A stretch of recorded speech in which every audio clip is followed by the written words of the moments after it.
यहाँ पर पढ़ेंगे।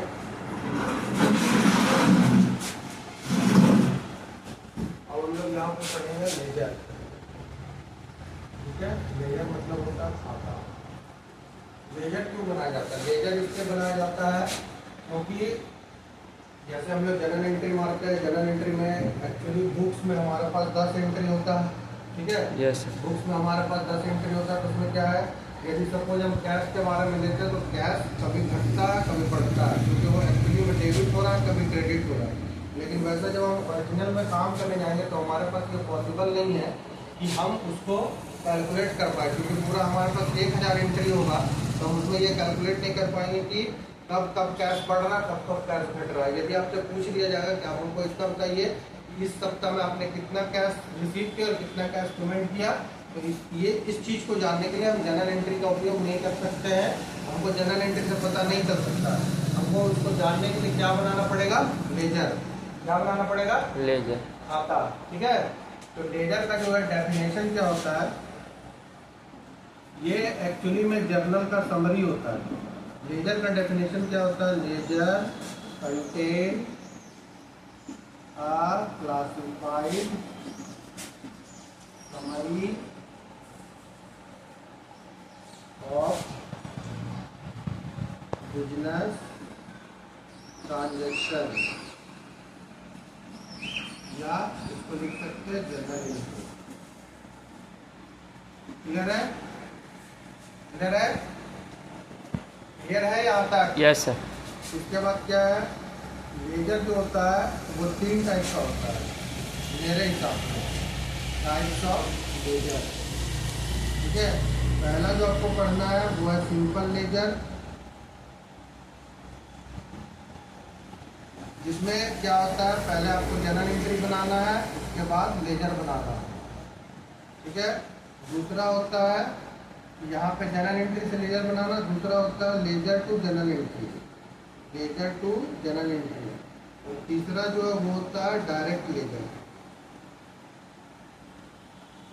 ठीक है, डायरेक्ट लेजर में क्या है, आपके बुक में भी होगा वैसा क्वेश्चन।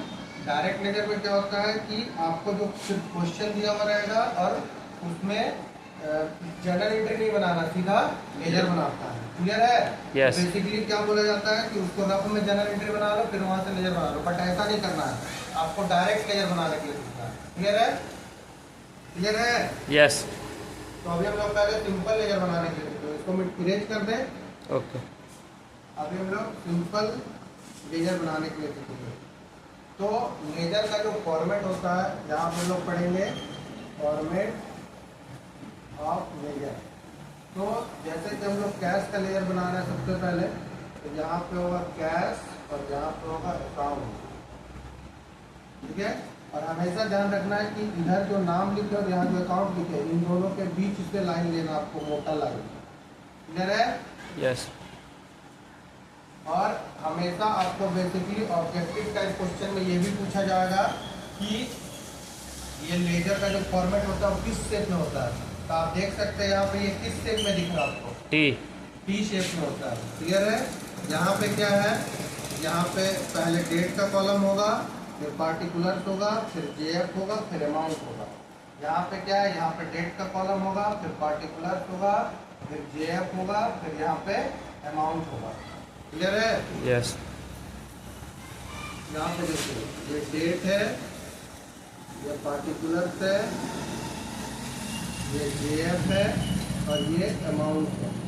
यहाँ पे डेट है, ये पार्टिकुलर्स है, ये जेएफ है और यहाँ पे अमाउंट है। अब यहाँ पे इधर डेबिट है, यहाँ पे क्रेडिट है। ठीक है, यहाँ पे 2 है, यहाँ पे 5 है। अब यहाँ पे एक चीज सीखने का मतलब है, जैसे हम लोगों को पता है कि डेबिट का मतलब क्या होता है, बाई, और क्रेडिट का मतलब क्या होता है, 2। क्लियर है? यस पहले हम लोग यही जानते थे। अब यहाँ पे ये देखिए कि यहाँ पे ये डेबिट के साइड में 2 दिख रहा है और यहाँ क्रेडिट के साइड में बाई दिख रहा है। ऐसा क्यों? कंफ्यूजन है? कंफ्यूजन है ना? कंफ्यूजन है? यस अब देखिए यहाँ पे कंफ्यूजन है, तो यहाँ पे क्या है, यहाँ पे ये देखना है कि ये जो डेबिट और क्रेडिट दिख रहा है ये कैश का है। ये डेबिट और क्रेडिट कैश का, ठीक है, क्लियर है? यस। और यहाँ पे जो टू और बाई दिख रहा है, तो कैश जिसके जिसके साथ ट्रांजेक्शन किया है, जब वो घटा था तो इस साइड आएगा, जब वो बढ़ा था तो इस साइड आएगा। जिस भी रीजन या जिस आइटम के कारण वो बढ़ रहा था इस साइड आएगा, जिस आइटम के कारण ये घट रहा था इस साइड आएगा। जैसे वो परचेज किया था तो इस साइड आएगा। तो यहाँ पे जो टू और बाई है वो परचेज का आइटम है, ठीक है।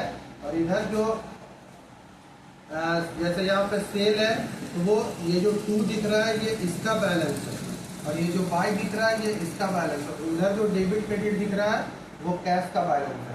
क्लियर है? क्लियर है कि दिक्कत है? यस।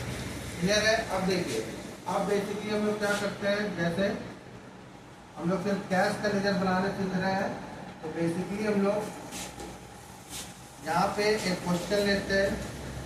सपोज 3 क्वेश्चन हम लोग लेंगे। पहला लेते हैं, started business with cash 5000,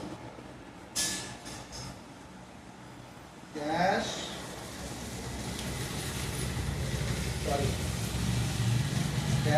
cell 1000। तीसरा purchase goods for cash 2000। Clear है? अब ये जो पहला क्वेश्चन है स्टार्टेड बिजनेस विथ कैश, इसका एंट्री क्या बनेगा? इसका एंट्री क्या बनेगा? Cash account debit to capital account credit. तो यहाँ पे बनेगा entry cash account debit to capital account. Clear है? यस।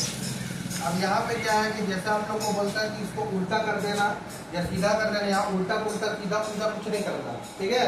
यहाँ पे क्या है, आप किसका लेजर बना रहे हैं?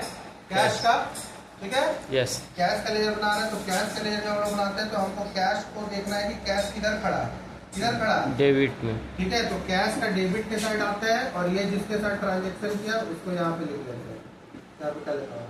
बन गया लेजर? यस। क्लियर है? यस। यहाँ पे क्या है, कितना अमाउंट था? 5000।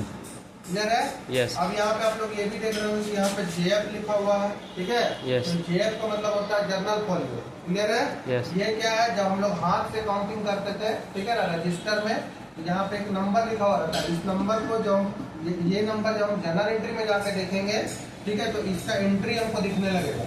और जनरल एंट्री में जाके जब वो नंबर हम देखेंगे तो यहाँ पे हमको उसका लेजर दिखने लगेगा। क्लियर है? यस। इसीलिए जनरल एंट्री के समय अलग लिखते हैं लेजर फॉलियो, ताकि हमको उसका लेजर देखना रहता है, और लेजर के समय हम जेएफ लिखते हैं जनरल फॉलियो, यानी जर्नल का नंबर लिखना रहता है। क्लियर है? यस।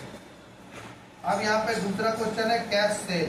तो कैश सेल का एंट्री होता है cash account debit to sales account to sales account. Clear है? Yes. यहाँ पे भी क्या है, हमको कैश देखना किधर खड़ा है, डेबिट में, तो कैश का डेबिट में हम आएंगे और यहाँ पे क्या लिख देंगे, to sales account sales account. कितना रुपया है? 1000। 1000। ठीक है। अब क्या है, परचेज गुड्स फॉर कैश, इसका एंट्री क्या होता है? Purchase account debit purchase account debit to cash account to cash account. अब यहाँ पे हमको क्या दिखना है, कैश किधर खड़ा है, क्रेडिट साइड, तो कैश का क्रेडिट साइड आएंगे और यहाँ पे क्या लिख देंगे हम, by purchase account. Purchase account. Clear है? यस। ये दिक्कत है? क्लियर। क्लियर है? अब क्या है, अब आप लोग को नेक्स्ट क्लास में हम ये बताएंगे कि बैलेंस सीडीबीडी कैसे किया जाता है। ठीक है? यस। क्लियर है? यस। ठीक।